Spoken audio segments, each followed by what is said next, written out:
மக்காலே ஒன்னீர் சேலஞ்சில் டே 3ல இருக்கு மக்கா. இன்னைக்கு இன்னும் சைக்கிளிங்காக போகிற போகிறோம். இது நம்ம சைக்கிள் அப்படியே எடுத்து கிளம்பிட்டோம் வீட்டிலேருந்து.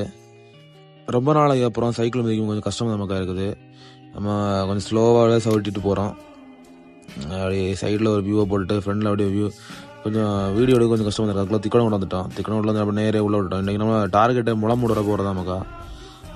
அடுத்தபடி மெதுவாக சவுட்டி எப்படிலாமோ சவுட்டுற மக்கா. பக்கத்தில் அப்படியே பாலை வேலை நடந்துட்டு இருந்துச்சு. அப்படி சைடில் ஒரு பார்த்துட்டே வந்துருக்கும்போது கோழி பொருள் வந்துடுச்சு. அதுக்கடுத்து திருப்பி என்ன அங்கே ஒரு சின்ன ஒரு ஏற்ற மாதிரி இருக்குது. அதையும் போட்டு சவுட்டு ரொம்ப கால் ரொம்ப நாளாக சவுட்டும் போது ரொம்ப கால் வழியாக தான் இருந்துச்சு. சரி நம்ம டார்கெட் அச்சீவ் பண்ணணும்னுட்டு ஒரு இறக்கம் மக்கா சொர்க்க மாதிரி இருந்துச்சு. அப்படியே ஒரு வழியாக அப்படியே முளமுடு வந்துட்டோம். முளமுடு ஒரு ரிட்டர்ன் வர மனசு இல்லை. பக்கத்தில் ஒரு ரிலேட்டிவ் வீடு இருந்துச்சு. அங்கே அப்படியே வண்டியை உள்ள விட்டுட்டோம். அங்கே சைடு ஃபுல்லாக ஒரு ஓடக்கரையாக இருந்துச்சு. அதையும் பார்த்துட்டு அங்கே நல்ல வாழைத்தோப்பெல்லாம் இருந்துச்சு. அதையும் ஒரு வியூலாம் பார்த்துட்டு அப்படியே ஒரேடியாக சைக்கிளில் ரொம்ப போட்டு மிதிச்சுட்டு ரொம்ப அளவு மிதிக்க வேண்டிய வண்டி இல்லை. நம்ம வச்சு இது கொஞ்சம் கியர் சைக்கிள் ஆகும். கடைசியில் நம்ம வர வேண்டிய லொக்கேஷன் வந்துட்டோம். நம்ம டோட்டலாக இன்றைக்கி 20 கிலோமீட்டர் கவர் பண்ணியிருக்கோம் மக்கா.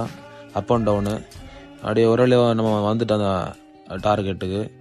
ரிட்டன் வரும்போது வீடியோ எடுக்கல, அதே வியூஸ்னால அப்படியே அச்சீவ் பண்ணிட்டோம் மக்கா மொத்தமாட்டு. அதை முடிச்சு விட்டுட்டு அப்படியே தோசை அடிச்சு விட்டுட்டு கிளம்பிட்டு மக்கா. நாளை பார்ப்போம். பாய்.